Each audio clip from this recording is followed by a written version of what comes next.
All right, welcome back, everybody. This one of the first videos that I decided to post was about generalized firearm safety. This being a channel for people brand new to the outdoors, firearms, and everything else that has to do with outdoor sports. I figured this should be one of the first videos that we post. I got a couple talking points here that we're going to go over. If you have any questions, feel free to leave them in the comment box. That being said, if this video teaches you anything or you learn something from it, feel free to like and subscribe. The channel could really use the help, especially now that it's active again for the first time in over a decade. So first things first, these are not toys. These are not your cap guns or your dart guns, Nerf guns from when you were a kid. These will hurt somebody, if not kill them. So that being said, we get into the clearing of a firearm.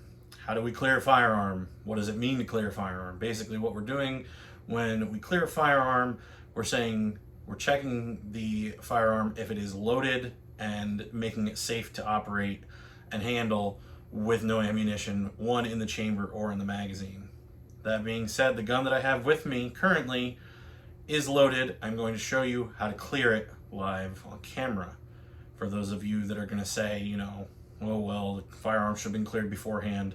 The only reason I'm doing this is for the novice or the brand new people, to give them a general idea of the terminology of what I'm talking about when I say clearing a firearm. That being said, finger off the trigger, not in the trigger well whatsoever.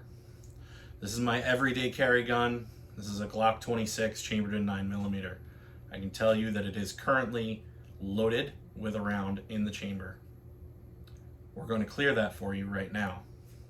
We're going to hit the mag release, which is going to drop the magazine out of the gun. You can see the live rounds in the magazine. Now, some of you may think, oh, that gun's good to go. Not so much. We're going to clear the round, again, finger off the trigger. We're going to clear the round that is in the chamber right now that makes this weapon ready to fire. I'm going to pull back on the slide. You're going to hear and see the round eject out of the firearm. It's on the floor. It just rolled across the floor. I can see it off camera. We've racked the slide several times. This gun is cleared. There's nothing in the chamber. I'm looking into the barrel. I don't see anything. I'm going to opposite side over here. There's a slide lock lever. Push the slide, lock the slide. Now this is open, and anybody that is around can openly see there's nothing in the chamber. The mag well is empty, and we have nothing in this firearm, and it is safe to operate. That being said, I'm going to close the slide by pushing the slide lock lever down, and we're going to set this to the side. Your next talking point is to keep the gun pointed in a safe direction. Now, what does that mean? Do not point it at other people. Do not point it in a direction where whatever is in front of you, you do not intend to shoot, destroy, or harm. Always downrange is a safe bet, whether loaded or not. Definitely loaded. You want downrange whatsoever. No ifs, ands, or buts. Always keep it pointed towards the ground if it is loaded and you're doing skeet shooting, or if you're new to hunting and you're walking in line, hunting migratory birds, keep it pointed towards the ground. Best bet. We never want to point it at anybody, and keep it in a safe direction. Keeps everybody alive and well. My next point of talking is, we've already talked about, don't point it at anything you don't intend to destroy. I'm just going to briefly, again, cycle. There's nothing in there. I don't see anything in the chamber. Magazine still out of the firearm. I want to instill in new shooters how much minimal effort it takes for this weapon to discharge. Again, pointed at the ceiling in my home, but I do know that this weapon is empty. All it takes is that, and that firearm discharges. That being said, it's about a 5-pound trigger pull. 5 pounds is all it takes for that weapon to discharge. And if you accidentally, while you're messing around pointing guns at each other, doing cowboy shit, excuse the language, but I've seen it on gun ranges, indoor and outdoor, people acting stupid. That's all it's going to take. And then you take somebody's life, or you disable them for the rest of their natural life. So we always want to keep it pointed in a safe direction, and don't point at anything you don't intend to destroy or harm.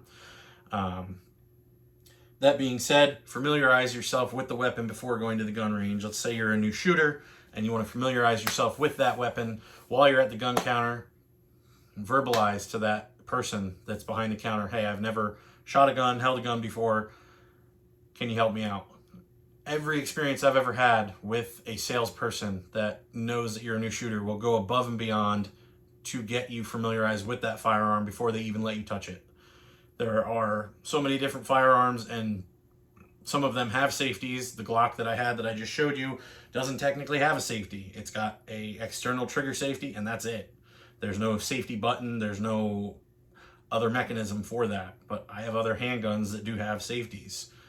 These are all things you want to familiarize yourself with before touching the firearm. This way, when you are, it's not a guessing game of, gee, I wonder what I have to do to make this gun safe, to cycle it, to clear a misfeed or something like that, which we'll get into in a second. Once you're at the gun range, you're going to want to be self-aware, but not only aware of yourself, but the other people around you, your situational awareness.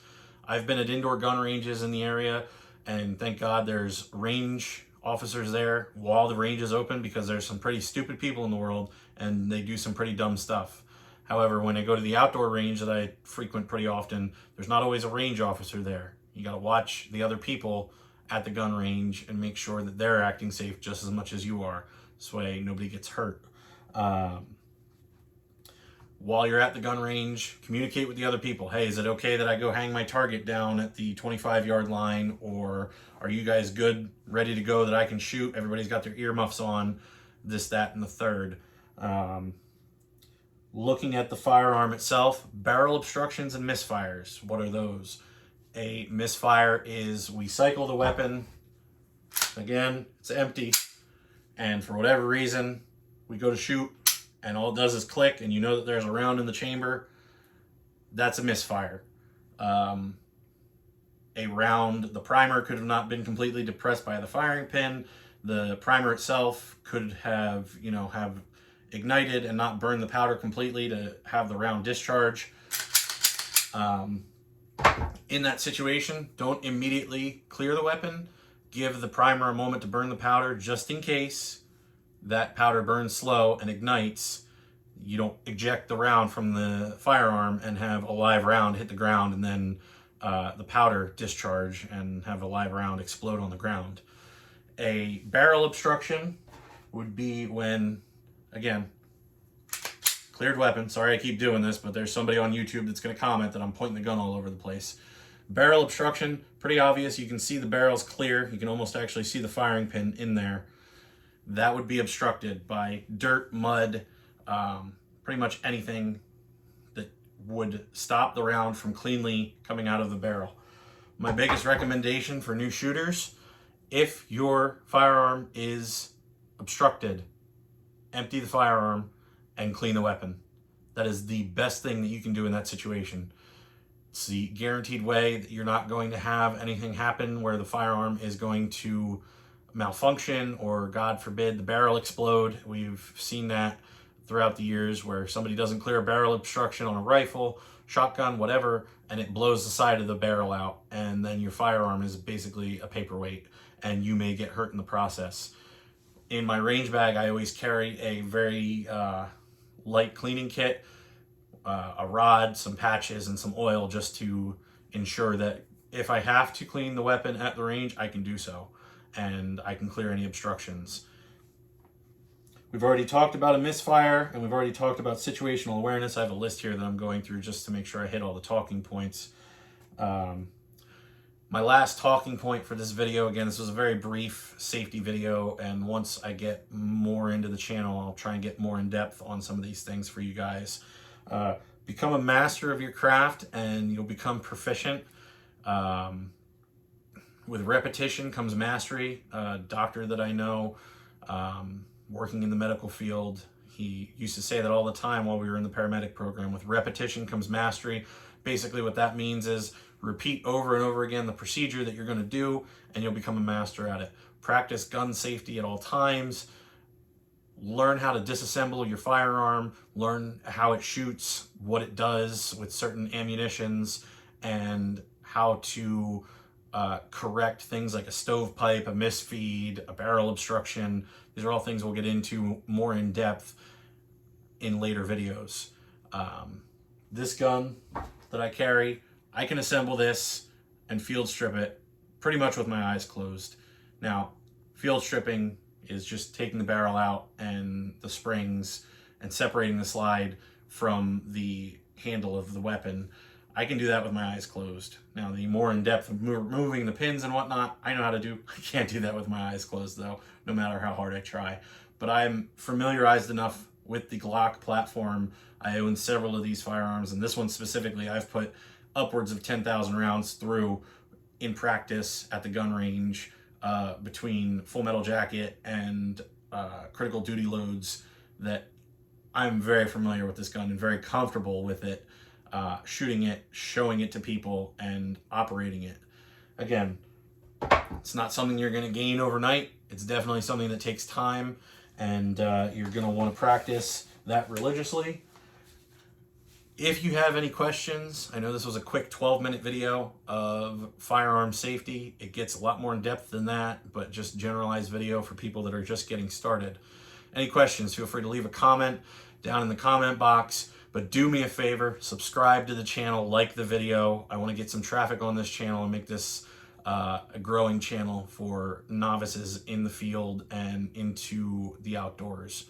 And again, thank you for watching.